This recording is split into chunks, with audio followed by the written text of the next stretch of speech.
نحمدہ ونصلی ونسلم علی رسولہ الکریم اما بعد.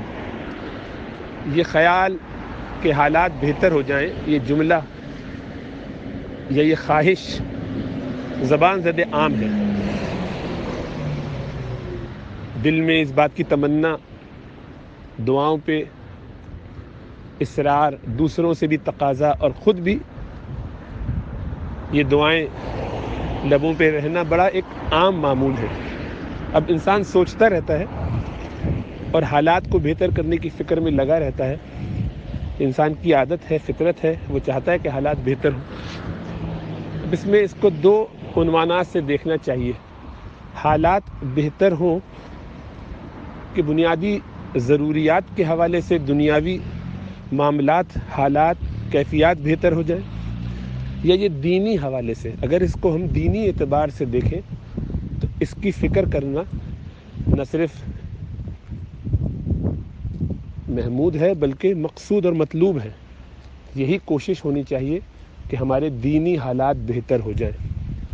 تو اگر تو اس کا تعلق میری ذات سے ہے، اپنے آپ سے ہے کہ میرے احوال بہتر ہو جائیں، میں اللہ سبحانہ و تعالیٰ کی بندگی میں زیادہ سے زیادہ آ جاؤں، پہلے کے مقابلے میں اور زیادہ فرما بردار ہو جاؤں، تب تو یہ بہت ہی مبارک خیال ہے.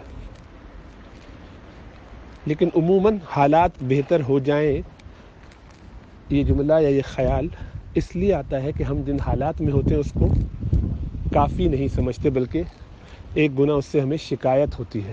کہتے نہیں ہیں لیکن اشارہ اسی طرف ہوتا ہے کہ جن حالات میں اللہ نے مجھے رکھا ہے یہ حالات اچھے نہیں ہیں، اس سے بہتر ہونے چاہیے تھے.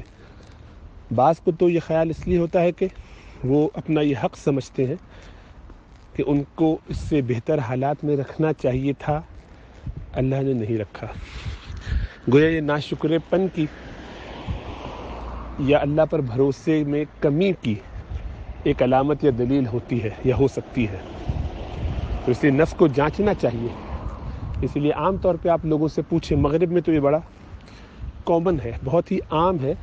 مسلمان سے بھی غیر مسلم سے بھی آپ یہ سوال کیجئے کہ ہاؤ آر یو، آپ کیسے ہیں، تو جواب ہوتا ہے not too bad. Not too bad مطلب یہ کہ بہت برے حال نہیں ہیں. برے تو ہیں، اتنے برے نہیں ہیں. مطلب یہ کہ اچھے نہیں ہیں کم از کم. اور احوال اچھے نہ ہونا یا اس کی شکایت کرنا ایسے خالق سے جس کے بارے میں ہمارا ایمان یہ ہے کہ وہ دلوں کے بھید بھی جانتا ہے، اس کے قبضہ قدرت میں سب کچھ ہے، وہ ہم سے محبت بھی کرتا ہے، وہ کسی کے ساتھ ظلم اور زیادتی نہیں کرتا، یہ ہمارے عقیدے کا حصہ ہے. ایسے خالق کی طرف یہ خیال ہونا کہ اس نے ہمیں جن حالات میں رکھا ہے وہ اچھے نہیں ہیں یا اس سے بہتر ہونے چاہیے تھے، یہ ایمان کی کمزوری کی علامت ہے. تو یہ جملہ بذات خود اس بات کی عکاسی کر رہا ہے کہ ہم اللہ کے فیصلے پر راضی نہیں ہیں. تقدیر پہ جو لکھا ہے، جس حالات میں، جن احوال میں اللہ ہمیں رکھ کے زندگی گزارنے پر لگا چکے ہیں، وہ ہمارے لیے قابل قبول مجبوراً تو ہے، دل سے نہیں ہے. کرہن تو ہے، طوعاً نہیں ہے. چاہتے ہوئے تو ہے، چاہتے ہوئے تو نہیں ہے، نہ چاہتے ہوئے ہے، مجبوری میں ہے. تو گویا ہم اپنے توکل میں، اپنے اللہ سے محبت اور تعلق میں، بھروسے اور پاس میں اللہ سے کمزور ہیں. ہمارا تعلق نہیں اللہ سے مضبوط. اور ایمان والوں کا اللہ سے تعلق مضبوط نہ ہو اور ان کی ساری فکر یہ ہو کہ ان کے حالات سنور جائیں، بہتر ہو جائیں، تو حالات نہیں سنورتے. اس لیے کہ حالات برے ہیں ہی نہیں. ہمیں تو یہ سمجھنا ہے کہ جتنی بھی خرابیاں، مشکلات، پریشانیاں مجھے نظر آ رہی ہیں وہ حالات کی وجہ سے نہیں ہے بلکہ میری ذات کی وجہ سے ہے. خراب میری ذات ہے.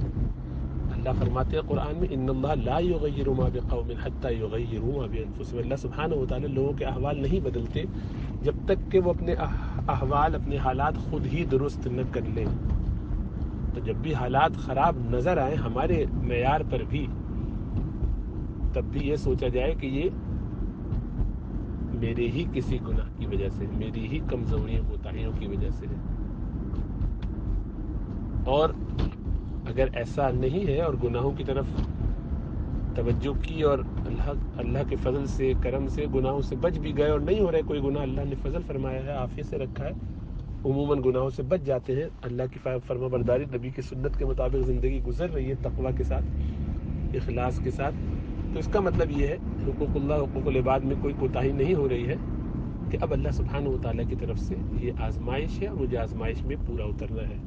تو پھر یہ سمجھ لینا چاہیے کہ یہ برے نہیں ہیں، جو حالات ہیں یہی اچھے حالات ہیں، انہی حالات میں مجھے ترقی حاصل ہوگی، انہی میں مجھے صبر کر کے رہنا ہے اور آگے بڑھتے رہنا ہے، کیونکہ میرے مالک مجھے اس حال میں رکھ کے چمکا رہے ہیں، سنوار رہے ہیں، سجا رہے ہیں، اس قابل بنا رہے ہیں کہ ہم ان کا دیدار کر سکیں۔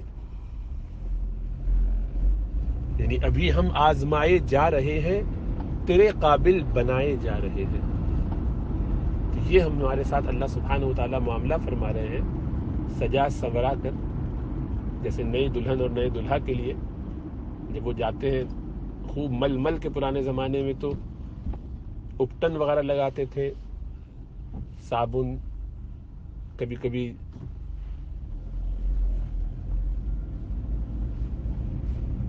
بیسن وغیرہ سے اس زمانے میں، اور پھر بعد میں شیمپو وغیرہ آ گیا، اور پھر جو ہے وہ مزید ایسی چیزیں آ گئیں جس سے چہرہ، ہاتھ پیر، بال صفائی کی جاتی ہے، دھویا جایا جاتا ہے، اس طریقے سے دھلایا جاتا ہے کہ سچ سنور کے نکل آئے، وہ دلہن اس رات خوب چمکی اور اسی طرح اس دلہا خوب صاف ستھرا نظر آئے۔ لوگ باقاعدہ کئی گھنٹے لگاتے ہیں پارلر میں۔ جو اضافی چہرے پر بال ہو جاتے ہیں ان کی صفائی کرواتے ہیں، تھریڈنگ کہیے اس کو، فیشل اور کیا کیا کچھ۔ اس میں چہرے سے جب بال نچتے ہیں اضافی تو درد ہوتا ہے، تھریڈنگ کے نتیجے میں تکلیف ہوتی ہے وقتی، لیکن اس تکلیف کو برداشت کرتے ہیں کیونکہ سامنے معلوم ہے کہ اس کے نتیجے میں ہم خوب سنور جائیں گے، چمک جائیں گے۔ اللہ سبحانہ و تعالی ہمیں جب بھٹی میں ڈالتے ہیں تو چمکانے کے لیے، گندگی نکال کے سونا پیور ہو جائے، بالکل خالص، اس لیے رگڑا لگاتے ہیں۔ چھوٹے بچے کو جب باہر گندگی لگ گئی ہو، منہ پہ مٹی وغیرہ، میل کچیل، تو اس کو خوب رگڑ کے صاف کرتے تو پھر بہت دھلا کے پیارا سا بن جاتا ہے۔ تو اس وقت تو اس کو تکلیف ہوتی ہے، لیکن یہ تکلیف رگڑ کی جو ہے یہی اصل میں اس کو چمکانے والی ہے۔ تو اس سے تو الٹی محبت ہونی چاہیے کہ ان تکالیف پہ صبر کر کے میں کہاں سے کہاں پہنچ جاؤں، لیکن ہوتا کیا ہے کہ ہم اس کی قدر نہیں کرتے۔ یہ تو نہیں کرنا چاہیے کہ ایسی تکلیفوں کو مانگا جائے، نہیں، صاف ستھرا ہی رہا جائے، لیکن اگر اللہ سبحانہ و تعالیٰ نے فیصلہ فرما دیا ہو، ان کے فیصلے کے بغیر تو کچھ نہیں ہوتا، اور بظاہر ایسی کسی مشکلات اور پریشانیوں میں، برے حالات جنہیں ہم کہتے ہیں، اس میں اللہ نے ڈال دیا ہو، تو یہ سمجھنا چاہیے کہ میرے لیے یہی بہتر ہے اور یہی خیر ہے، مجھے اسی میں اطمینان سے ترقی کرنی ہے اور آگے بڑھنا ہے۔ تو حالات بہتر ہو جائیں اس پہ غور کرنا چاہیے۔ نمبر 1، کیا واقعی حالات برے ہیں یا مجھے لگ رہے ہیں، اور مجھے اس لیے لگ رہے ہیں کہ میں کمزور ہوں، چھوٹا بچہ ہوں، ابھی تک مجھے جو ہے یہ سمجھ میں نہیں آیا کہ صابن سے مل کے جب ابا اماں نہلاتے ہیں تو اس کے نتیجے میں مجھے ہی فائدہ ہوتا ہے، وہ گندگی مجھ سے دور کر رہے ہوتے ہیں، لیکن میں اس پہ روتا ہوں۔ منہ پہ صابن لگانے سے بچے بہت روتے ہیں، آنکھوں میں صابن چلا جاتا ہے، بہت تکلیف ہوتی ہے، اس لیے لگانا نہیں چاہتے، دور بھاگتے ہیں۔ لیکن ماں باپ جانتے ہیں، جو سب سے زیادہ ان کو چاہتے ہیں، کہ اسی میں اس کی خیر ہے، یہ گندگی اگر اس سے دور نہیں ہوئی تو اس کے جسم میں ہو سکتا ہے کیڑے بھی پڑ جائیں، بالوں میں جوئیں پڑ جائیں، یہ گندگی کے ساتھ اگر رہے تو آہستہ آہستہ بیمار ہو جائے گا، تو جان سے بھی جا سکتا ہے اگر انفیکشن بہت پھیل گیا، بڑھ گیا۔ تو باوجود اس کے کہ بچے کو پسند نہیں آتا، ماں باپ کرتے ہیں صفائی، وہ کرنی چاہیے، اس کو بچے کی بات نہیں سنی سمجھی جاتی، اس لیے کہ بچہ سمجھنے سے قاصر ہے۔ لیکن جب ہم سمجھدار ہو جاتے ہیں تو ہمیں سمجھ میں آتا ہے کہ یہ ساری تکلیفیں تو تھیں اس لیے کہ مجھے چمکایا جائے، اس وقت سمجھ میں آ گئی ہوتی تو کتنی تسلی ہوتی، کوئی پریشانی نہ ہوتی۔ تو ابھی جو ساری پریشانی محسوس ہو رہی ہے وہ تو میری سمجھ کی کمزوری ہے، میرا اپنا قصور ہے. لیکن یہ حالات وہ ہیں کہ جو دنیاوی حساب سے ہیں. آخرت کے حساب سے حالات خراب ہیں. اس کی بہتری کی دعا ہر وقت کرنی چاہیے، اس لیے کہ یہ میرے اپنے ہاتھ کی گندگی ہے، میں نے اپنے ہاتھ سے کمائی ہے، اس کے لیے مجھے محنت کرنی ہے.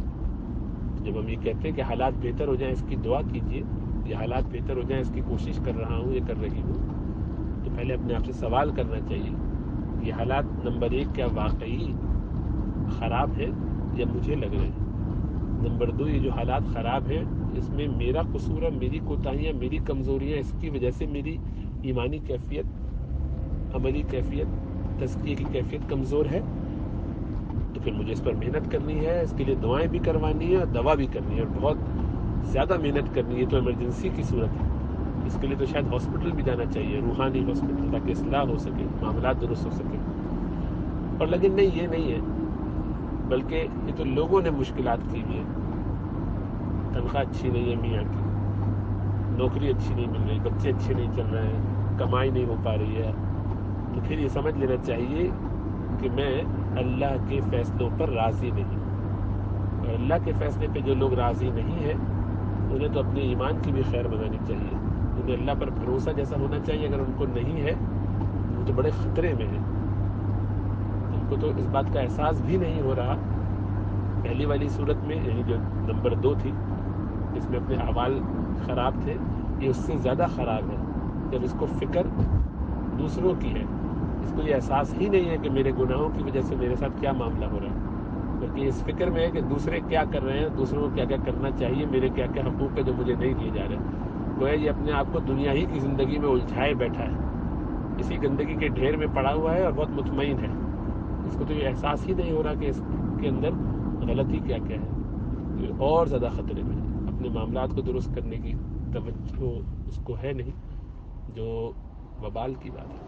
اللہ سبحانہ و تعالیٰ ہمیں سمجھ اور شعور عطا فرمائے اور صحیح کام صحیح طریقے سے کرنے کی توفیق عطا فرمائے تاکہ ہم امتحانات میں کامیاب ہو سکیں.